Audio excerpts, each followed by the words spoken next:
Hello all, and today we'll be counting down the top 10 new castings of 2025 for Hot Wheels. When I was thinking about what to do for videos, I was wondering what I like. I was thinking to myself what I like seeing from other YouTubers, and I do like year-end lists. So I thought, hey, why not have one for Hot Wheels, right? Since that's my passion right now. All right, so number 10 is their new casting for the Formula One car. Now, obviously, we've seen that it can be a lot better from the premiums, but for a mainline casting, I think this is very good. This does the job, and yeah, it shows that with only 3 layers, you can still have something good. Yes, all of them have the exact same chassis, even though it's not the case for real Formula One as we've seen, but I think it's fine for what it is. And I picked this one, the Williams one, because I think it's, well, I like golf, but also I think it's got the best deco that we've seen this year. I also really like that extra Duracell here. I think it's very cute, right? To look like a battery. Little details like that kind of make my day. So yeah, I thought this is decent, and I am trying to collect all of them. I hope that we do get one for Ferrari and Aston Martin as well. So that's number 10. I think it does the job. Oh, and it rolls really well on the track too. It's pretty good. All right, I'll put it here. All right, number 9 is going to be the Batboat. I just think it's very well realized. I love how all the layering goes together. I like how, like for example, like right here, right, we've got the seat and the separation between. I also like here, you see that detail of the, not embossed, but the sculpted, the sculpted Bat logo. That's going to work really, really well when this gets premium. And also that means it will have like a metal base. And we could like actually have that symbol highlighted. But overall, I think it's really good. It's a really, really nice approximation of the real thing. And I think all the details are there. I think it looks really, really good for a mainline model. And it's cool to have the Batboat now Hot Wheels. Since Hot Wheels is so hell-bent on giving us so many Batmobiles, I thought this was a really nice break from the rest. Very original and very, very well realized. Speaking of original, well realized, my number 8 is going to be Quick Chat. What's fun about this is that the original, like what it's trying to, I mean, the whole point is that this is very much like a Mattel brand, and the original like telephone toy does have wheels. So turning it into a Hot Wheels car makes perfect sense. Like the only thing they really added was the motor in the back, to make it more Hot Wheels-y. But I think it works really, really well. Like I said, they had a mission in mind, and it was achieved brilliantly. I think it looks good. And now compared to the other ones, for example, like this year, there were only 3 cars that have, 3 new models that have moving parts. Here they are. And I have issues with these 2. First of all, when it comes to the 8-ball one, as you can see, it's just, the paint gets scratched off easily. It's my kids are playing with it, but like even then, I want something a bit more durable. And the thing is that it doesn't achieve what it's supposed to do. So, the idea of like, am I gonna have a nice day today, and then you flip it under, it's actually hard to make out what's there. Sorry. It's hard to make out what's there since the, is it a, no, it's a, I'm trying to see if it's a rhombus or a, no, it's not a pyramid. Anyways, we'll say the die. The die inside, now I can see it here, but it's not always obvious. And the fact that the rest is kind of frosted around means you can only see it in that window here. And since the die moves around, you can't see it properly. So I think it kind of fails at what it's trying to do. And when it comes to a Feline Lucky here, well, I do like it. And it's very fun. I mean, I am in an Asian household. And so this is very thematic to that. The arm doesn't go down all the way. The whole point is that little kitty is supposed to go a bit more down. So like, it just, it doesn't work as well as what it's trying to do. When it comes to Quick Chat though, this honestly, I could take it or leave it. In this case, it actually works fine. It doesn't do much, but it's not like it needs to, since it's not trying to ape something real. Like what it's trying to achieve, which is a recreation of that Mattel phone, does already so in the design. So the moving part is just icing on the cake at this point. That's what I'm trying to get at. Unlike with the cat and 8-ball, where the moving part is essential, and it didn't work out. All right, so that's that. Now, the next one is going to be this beautiful BMW, try and get it right, 635 CSI. Now, what's great about there's a lot of things here that are great about it, and I'm gonna sound like a broken record by the end of this countdown. So we'll talk just about the casting, since the casting has a ton of potential. What really sucks with BMWs, I mean, what's great about them, but also what sucks with Hot Wheels, is that those kidneys in the front, that's the most emblematic element of a BMW car. And that's what I like about it. That's what distinguishes them. And it's really cool. Even with them going towards EV, they've had fun with that whole aspect too. In any case, what's tough with Hot Wheels, and we saw it with the 2002 that came out this year, is that if they're not going to paint the front, then you lose that whole aspect of the BMW. What's fun about this one though, is that those, I don't know if you can see, I'm trying to get it right. Those kidneys, or the two grills, that's what I'm getting at, are part of the metal component, are part of the die-cast element. So you get the headlights that are actually part of the clear window element. So even though here it's not obvious, and that's why it doesn't go higher on this list, even though it's not obvious here, it has a lot of potential for it to be more contrasting later on. Of course, if we end up with like a fully like light blue car, what's going to happen in the front? It's going to be tough. But yeah, as it is like this, I think it works really, really well. Also, I like having, I just like having all the layers work together in the front. So you've got, like I said, the grille piece is the die-cast component. The lights are the window. Then we've got the chrome interior, which you can see there. And then you've got the bumper, which is the undercarriage. Right, the same piece as the base. So you got all those elements working together. Now, because it's a dark window and this is black and that's black, you don't see it. So that's why it's too bad that the first version's coming out, you can't see all the really cool design elements. But at the same time, it's got that really, really cool deco that's gold on black. Although now I'm looking at it, it's more of like it's like almost a very, very, very dark metal flake teal. It's very odd to say that way. But anyways, it's supposed to be gold on black, and that really works well with other cars that they made like that. Like, for example, like the Porsche that we have here that also came out this year, but it's not a new model. But just want to say that I do like it for many reasons. I like it for the casting, the potential, and the original deco that they gave us, even though sadly it means that you can't see all the cool design elements going on. All right, that's that. Now, where are we at?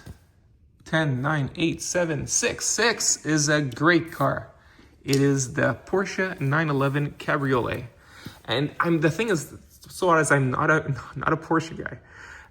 It's of all the I don't know, I guess supercars, but like of all the fancier, cooler cars, right, growing up, Porsche was never like the brand. It seemed more like I guess it was less cool than Ferrari, at least growing up. BMW was cool because it was like functional. Like, for example, your friend's dad could have it, but it was like a cooler car in the neighborhood. While when it comes to the more expensive cars, yeah, you had Porsche, I guess McLaren later on, and Ferrari too. But Porsche was like the weaker of those. At least as a kid growing up, wasn't as huge a fan. But this model is absolutely gorgeous. And growing up, I did get more acclimated to Porsche. I like their timeless element to them. Like, this is a great example of how timeless the design of Porsche could be. Looking at it this way, at first when I didn't really know what car it was trying to be, because this is a very specific car it's trying to be, to me it looked like a Porsche from the 70s, right? Like, for example, like the 71 Porsche 911 casting that we know quite well. But this one's actually from the 90s instead. So like there's like a 20-year, like I was off by 20 years. And it just comes to show how timeless the Porsche car can be. In this case, what I like about it, so yeah, I do like the timeless element. I think it's just very, very well realized. If you're wondering, this is like it says here, 964. This is a specific 964 that they made like only like less than 100 of these. Yeah, and they're called the 911 turbos. So I just think it's well done. I do get the critique of the interior being like this kind of pink, which makes it very toyetic, but I don't mind it. I mean, these are toys, and that's going to come up later too. And I'm okay. So, because what you're doing is you're having a really, really cool and interesting car brought down to a toy, and not necessarily just like a model, but really a toy. And you see that element here, it's fine. And also I do like that we do get the base acting as like something to break up the color inside as well. I think that's fun.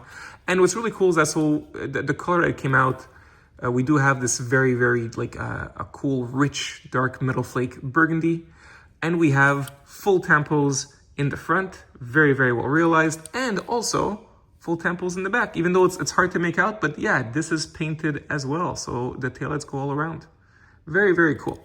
So overall, excellent new model. And a cool deco for it to start off with. So yeah, all good with that. Now, we're gonna get to number 5. Five. 1, 2, 3, 4. Yep, 5. Number 5 is the Peugeot LMP, which means which is a Le Mans prototype car. Now, what's really cool about this is that they learned their mistake. I don't know if it's a mistake, but like, I'll show you a contrast, okay? Got the Cadillac, which to me is one of the most boring castings Hot Wheels has ever done. The whole point of the LMP is that it's supposed to be they're usually like, they're supposed to be a bigger casting. We saw that also with the Ferrari Premium LMP. In this case, you see, so the Peugeot is much, much longer than the Cadillac. But that's just one aspect. Another aspect I want to show you, and it's good that I got the Zamac version because you get to see how little deco there is. The fact that Zamac brings out, whatever they have, which is that 9, I say that highlight right here, and you've got the Cadillac logo. And that's it. That's all there is. Yeah, there's a Zamac logo, you don't have that on the other car. So you have very, very minimal deco. So now you got to rely on the casting, and the casting itself is also very dull. So we'll compare it to the Peugeot LMP, right?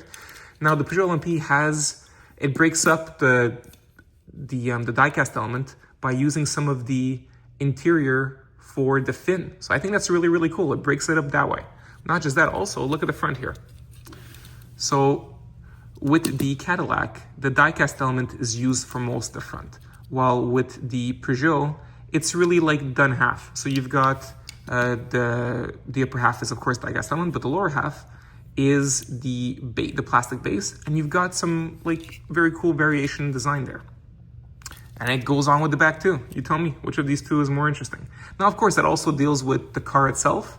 And yeah, in this case, if that's exactly how it looks like, the Peugeot car is more interesting in design anyways. So of course, that gets translated into the die-cast model too. But also show that I think it's really cool that Hot Wheels is giving us more Le Mans prototypes. And I think they really aced it with the Peugeot. It's also relatively like rare that we get a Peugeot in Hot Wheels, even though it's a very, very well-known and reputable car brand. So yeah, very cool to have. It looks awesome, and I cannot wait. Oh yeah, another thing. I mean, so I just talked about casting, but then go with the deco. Not only do we have a cool casting, we have a really cool racing deco too, which we didn't get with this. Even with the one that came with the Mega Brands, the Mattel Brick Shop one, didn't even have the right racing deco, and here we go with Peugeot. So, anyways, awesome. Cannot wait to see what they come up with other decos and premium. It's gonna be really, really cool. All right, now number 4. You may be wondering, hey, wasn't this year the year of Ferraris? Well, yeah, but I like them so much that guess what? They're coming up now. So here is the 365, and I was talking about with the BMW and the front and all the layering going together. This just takes it up in space. So like right away, look how cool this is. Yeah, Hot Wheels did the painting budget went for the racing livery. Okay, so there's nothing in with the taillights, nothing with the headlights. But check it out, you don't need anything with the headlights because the headlights themselves are using the screen element here, the windscreen element, which is clear plastic. And you've also got the grille, it's using the interior. So you don't have to paint that either. And then, yeah, you do have the bottom base working as well. I mean, it didn't really, it's fine. It's not like to me it adds or takes away anything. In this case, it completes the red. Would have been nicer if it was more matching, but whatever.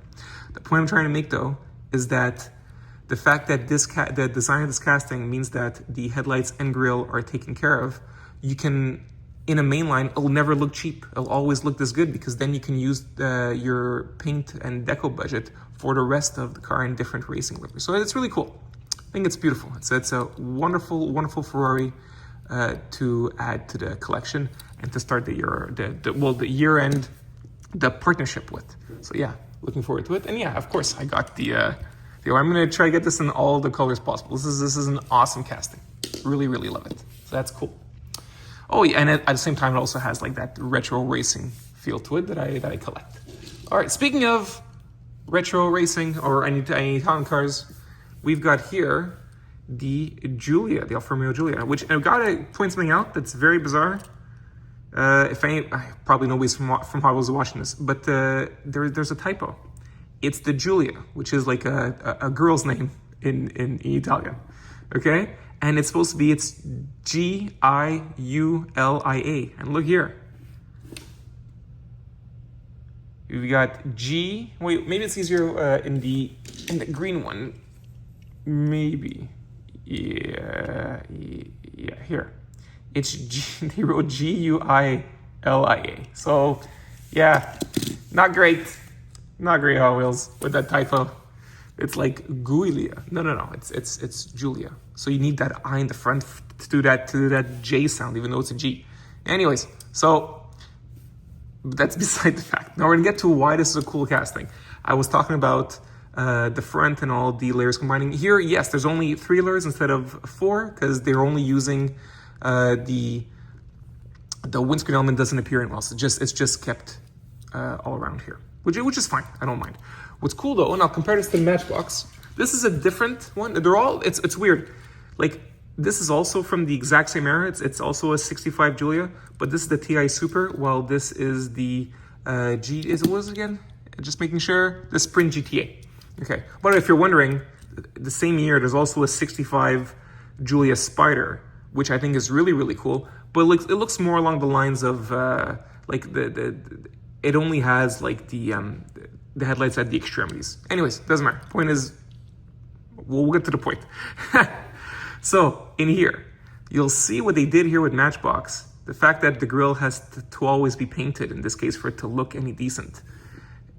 The way that they do it with their manufacturing line is that they just spray it like this, and so the headlights look like they're, how I say, at the same level as the grille, even though they're not. They actually go a bit lower. So you lose that because you get this like straight black line, which really sucks. Here with Hot Wheels though, what they did is that they actually had that whole area with the grille and the headlights be its own separate, well, not separate, but it's part of the chrome body. And so the outline is there. So you get to actually see the round headlights here instead of it being cut off. So I think that's really, really well done. Yeah, it means it's gonna be tough to paint if ever they do for a premium model. Maybe that's not gonna happen. But what it does mean is that whenever it's released in the mainline, it will never look cheap. It does look more toyetic, I agree. However, the whole thing is toy. I mean, the whole point is that it's instead of it being like just a perfect model of a car like Matchbox trying to be, this is more of a toy. In that case, I'm fine with it because it works with the whole car as being a toy car. So really nice. I also really like the fact that, speaking of the layering, they used the chrome not just for the front here with the lights, but also for the exhaust pipe. Yeah. And what's cool is like, yeah, as they're using the front doesn't need any paint, since you can see it that way. You're able to use your paint budget for like some little racing liveries, but also have a really, really nice back here with the painted license plate and the taillights. So overall, it's just a great model. Like you saw, I collect the other one, and I'm gonna get them all as they come out. Don't see why not. All right, now number 2, Optimus Prime. I'm really happy about this thing because like I still to this day do not have the Track Fleet one. I think is that what it's called? It's the one that has the trailer. Never found it. And the one that transforms, that was on Mattel Creations, is of course way out of my budget. And it's not something I would pay for. But instead, what they did is they gave us like this mainline truck that now we realize is going to be reissued as part of like their screen time line. It can be reissued like every year or every 2 years, like they do with any of the other cars, like be it the Mystery Machine or the Pontiac, right? The Trans Am for Knight Rider. So it's going to be one of those on rotation, and that's great. It means that any kid can pick it up. collectors that are just getting to Hot Wheels can get without having to spend a fortune. So I'm very happy that they created that. And the layering is fun too. You don't necessarily see it too well, but what's, like for example, the chrome base, which yes, there's Optimus's face. It's used for the canisters, which is perfect. Also used for the grille, which is great. And then you've got the clear window pieces are used for the smokestacks. So that, and it's in a dark tint, so even though it's clear, it still obviously contrasts with the red. So yeah, and what's fun about this one is that it is trying to recreate the original toy. It's not necessarily trying to be screen accurate to the cartoon, it's being a toy. And because of that, you do get all those extra nice sculpted details. And fun little fact for you guys, inside the interior, which is blue, there is the matrix of leadership in it. So yeah, anyways, all in all, awesome. I can't ask for more. I think this is really, really cool to have in the mainline. So you can have it for like $1. It's this awesome Optimus toy. So yeah, and obviously I'm a huge Transformers fan. So being able to get that, very, very happy. And that it'll be there for any collector to come. All right, number one. I don't know why I'm so basic sometimes. All right, you can guess what number one is. Okay, number one is the F40. And yes,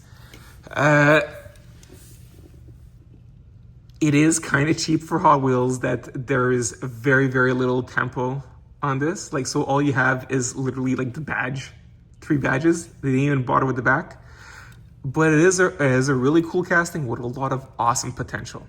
So yes, the fact that the back is using the interior piece means they at least get some contrast when they're now willing to give you extra budget on the tampos. Yeah. I love the whole design, the whole sculpting of it all. So yes, the back's very important with that clear bit to see the engine, and you do see it there, so that's great. I really, really like the use of lenses in the front. That was like a must.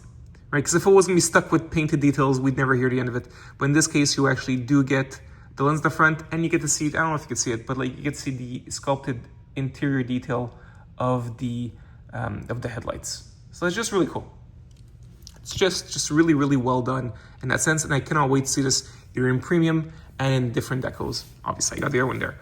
And we're getting one next year in black, and also in Spectre Flame for a super treasure hunt. So that's gonna be awesome stuff. Looking forward to get all variations of this. This is just a beautiful, beautiful model. And yes, obviously, it's a Ferrari F40. I'm a kid of the 90s, so this was the main car that everybody was talking about. I did not have a poster on my wall of this car, but I knew very well what this car was. Although, fun fact, as a kid, I actually preferred the F50. I thought the front was even more cool looking. But yeah, as I gotten older, I appreciated all these awesome supercars of the 90s. And yes, of course, I do recognize this iconic beauty, and I'm glad that Hot Wheels has done justice with this casting. Looking forward to seeing what it can be in premium. All right, so that's my list of the top 10. If you want any honorable mentions, here's a few. There is the Lotus Cortina. The reason I didn't include this because I see the potential, but as a first release, not having those headlights is really rough. So look, that's a great example, right? We're talking about like the BMW, the 365, the Giulia TI Super, and any of them, but even also the F40. Not having this painted really sours the experience. At least, for example, the Porsche does have it, so all good. This doesn't, even though it's a good casting, a lot of potential. I like even having like the little exhaust being part of the interior. A lot of fun stuff going on, but just this kind of ruins it. Another one that was close to being on the list was the Mustang. Just make sure, just the Mustang GTD, which is a beast of a car. Very cool. I do like we have the headlights and the taillights, but I don't know why. They couldn't sculpt like the horse in the, you're not seeing it well. I don't know if you see it all. Yeah, look, it's just, the grille is not accurate. And like you see it on the picture of the car on the card. It's not there. I don't know why they don't. Like they do it for, all right, what do I have here? I have the Shelby here, Shelby Cobra. Like it's got a Cobra there. So why not have the horse? Anyways, that's a missed opportunity there. Two other honorable mentions. So yes, there's one Ferrari missing, is the SF90. It's fine, but it's not a car that I'm too excited about. and I didn't think that deco was any special. It's the same issues I have with the deco with the F40, but the only difference is that this is not an F40. So yeah, so as a car just released by itself, I didn't find it all that special. Yeah, and the last one I wanted to mention was this really, really cool Honda motorcycle. I'm not into bikes too much, but I thought this was very, very well realized. I love the deco choice on it. It looks awesome.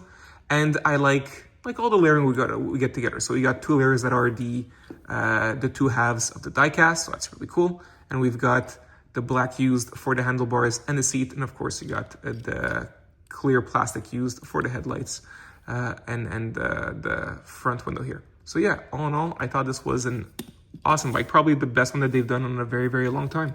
It's just that I prefer these. So that's it. Oh, and the last thing, I never asked for this, but if you can, like this video, and if you want to see more like this and to get notifications, you can subscribe as well. That would really help my channel. And on this note, I wish you all a lovely day, guys, okay?